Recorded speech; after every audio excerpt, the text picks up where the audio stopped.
When discussing Yu-Gi-Oh, art style may not be the first thing that comes to mind. However, the truth is that the TCG's art direction has played a significant role in shaping its identity and setting it apart from the others at the time. The most recognizable monsters have an appeal that has continued to last to this very day, but even the lesser known ones are referenced in the least likely of places. What exactly is it about these older arts that captivated people? Well, to do that, I think we need to take ourselves on a little trip towards the past.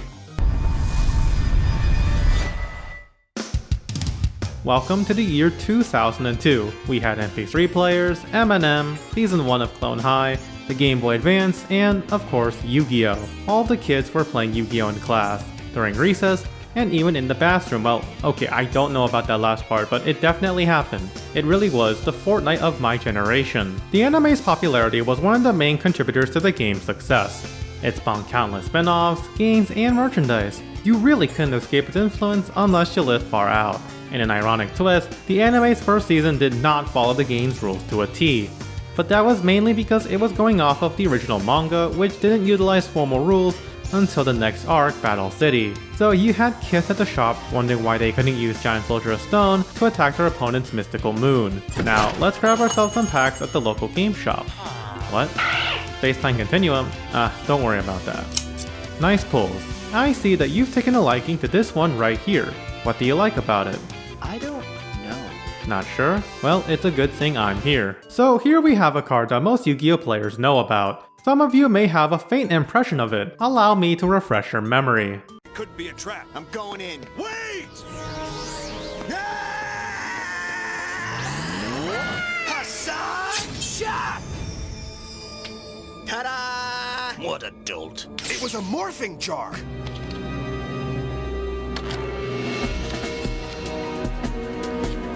At first glance, it really doesn't feel like there isn't anything to write home about. It's a thing in a jar. Why are you gay? There's not even a background. It's just some cheap Adobe After Effects. I want to die. When you compare it to a more modern card like Pot of the Forbidden, you can really feel the age of the card. Okay, boomer. But let's not count an old jar just yet. There's something about it that strikes a chord. Something that really sells it as a monster card. There, right there. That face, or rather lack thereof. Look at that eye. That set of human teeth looks way healthier than a Smash player. With those features covered in a black void, it starts entering that uncanny valley. Kinda like those animatronics. The jar's kinda an afterthought though. I mean, do I really have to say anything here? It's a jug. But I think it's the simplicity that really sells it, and it's something that plenty of these older cards have in common with each other, background and all. Most of these iconic monsters are generally straight out of the manga after all. The late Kazuki Takahashi has a striking art style that really separated himself from other mangaka. As such, the translation from manga to card goes off incredibly well. After all, we have the absolute perfection of Louise the Beaver Warrior. And here's another one, Mushroom Man number 2. A crappy card that somehow made its way into the side decks of numerous Japanese players in 2023. But that's neither here nor there. The card looks like it's ready to throw hands with just about anyone.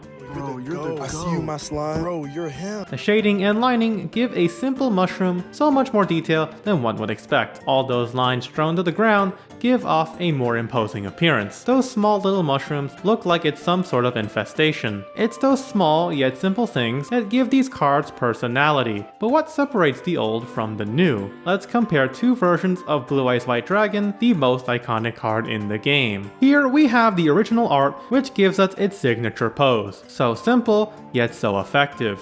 The posing and that sleek yet edged look gives it such a grand yet imposing quality. Now let's take a look at a more modern version. This is the Rush Duel's version of Blue Eyes. What's Rush Duel? TLDR, it's an alternate version of Yu-Gi-Oh, but that's a story for another time. For one, the colors definitely feel softer. There's a lot of shading going on here with a lot more detail added to its body. Even the background has a bit more going for it, while keeping it simple and homage to the original. Personally, I really dig the newer art as I feel that it's a great transition from old to new, but I can see why the others would prefer the original. The original just simply has way too much nostalgia tied into it. More than that, however, is again that simplicity. Maybe I need another example. So let's take some cards from Magic the Gathering. The artwork on these cards is known to have way more detail than most other card games. Many adore the art for generally the opposite reasons to Yu-Gi-Oh! Even the basic lands are given the same level of detail, with each alternate version sporting something new in its aesthetic, something that some aren't the biggest fan of for modern Yu-Gi-Oh! So let's take a fast forward a bit into the future. But before we do that, I need to talk about game design. Art is an important aspect of making your game much more enjoyable. Without it, plenty of TCGs wouldn't be able to establish an identity of their own. Even if you're developing for, say, Unreal Engine 5, you'll need some form of art direction. Not easy? Well, thankfully there's a solution for that. That's right, I can finally say it. This video is sponsored by Pixel Helmet. If you're even remotely familiar with my channel, then you know I love to talk about aspects of games that appeals to me. You might be inspired to make your own games, but you aren't sure how? Thankfully, Pixel Helmet has you covered. They offer a complete beginner's course where you'll learn how to use Unreal Engine 5, apply textures and materials, create level design with Quixel Megascan, the industry's leading library of high-quality assets, properly using lighting and audio, and blueprint programming to add character movement without using a single line of code. Now, don't worry if you know the basics. You can try your hand at their multiplayer first-person shooter course. Learn to create an actual first-person shooter from scratch, complete with multiplayer functionality. You'll learn how to incorporate the basics of any shooter such as health, animation, weapons, inventory, respawns, and more. And if that doesn't interest you, then how about something a bit more 2D? If you're like me and got addicted to MapleStory during the 2000s, this course is for you. You'll get to create your own 2D multiplayer RPG, complete with animations, dynamic AI, combat, and special effects. At long last, you can create a private server that won't get you shut down by Nexon. Use the affiliate link in the description below and use the code PIXEL25 to get a 25% discount off of any course. And now, time to go back to the present.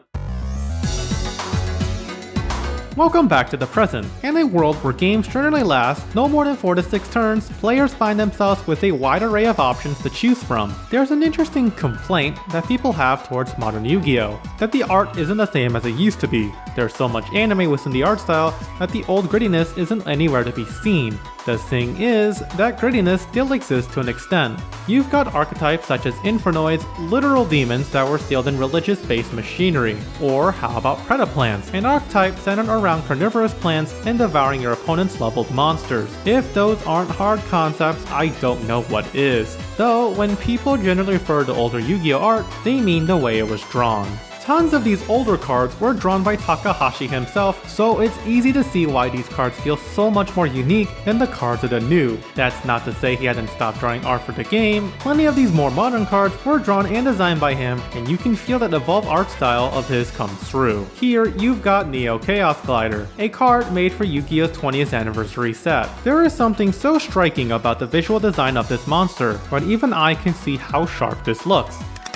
The colors give it a similar darker tone akin to the older cards, but have that modern edge like the Rush Duel's Blue Eyes. Unlike that one, this card goes hard on that dark fantasy feel. So okay, the man's art is an icon, we know that much, but what about artwork he didn't do? I think one of the best examples to portray this is in between two distinct archetypes. Madolche's, cards themed around fantasy and sweets, and Cosmo, a Star Wars referential series. We've got some real soft and cutesy style cards with the Madolche's, something that plenty of players had drawn fond of. But I think it's much more interesting to talk about the Cosmos. One of modern Yu-Gi-Oh's best selling points is the wide array of diverse aesthetics and art styles that cards can have. It's hard to really describe what it is that makes it stand out. There's a sort of painting-like quality I get from these. Both Good Witch and Farm Girl stand out with their posing and colors. I've been referencing poses quite a bit throughout the video. Poses go a long way in making an image far more memorable than it normally should be. Is it really any wonder why these cards have the fame status that they do? Well, aside from the obvious. And speaking of the obvious, no matter how much I talk about art concepts, it really doesn't change the fact that people prefer older art simply due to nostalgia. There really isn't much around it. Most people, such as myself, grew up around the original Yu-Gi-Oh anime. As I said, its impact should not be understated by any means. So many kids grew up with this game, made friendships over it, and probably didn't understand the rules as much as they should have. However, I think this also limits our ability